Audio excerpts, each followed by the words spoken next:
For years, young white men have been condemned before they ever spoke, blamed before they ever acted, and shamed before they ever erred.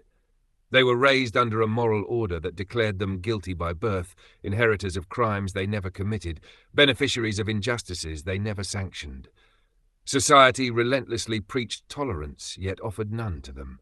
It celebrated diversity, yet demanded their erasure. From childhood, they were branded as oppressors, colonizers, and thieves of land and labor. They were told their ancestors were monsters, that they should be ashamed of their heritage, denounce their people, and favor the foreigner above their own. Any expression of pride, belonging, or cultural continuity was condemned as dangerous. They were made to feel that there was something inherently wrong with them, simply because of who they were. And yet, to the shock and dismay of many, instead of embracing such self-loathing, many young men are today gravitating toward the only voices willing to push back and condemn this destructive narrative. Having seen through the lie, they have become immune to the false charges of inherited, unatonable guilt. That is why the name-calling no longer works. Call them Nazis, white supremacists, or fascists. The words no longer carry weight. We haven't seen a generation so immune to insult in 100 years. It should come as no surprise, really.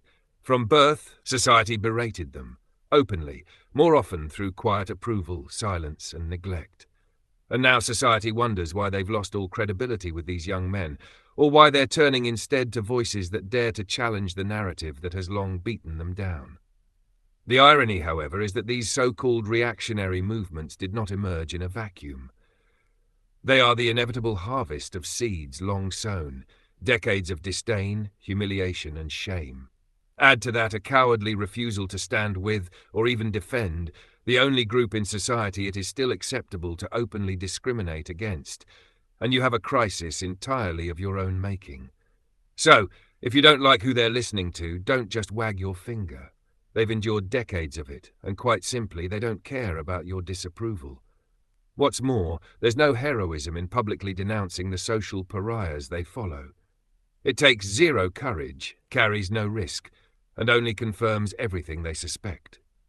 If you want to reach them, offer a meaningful alternative, one that doesn't shame their fathers or disadvantage their sons.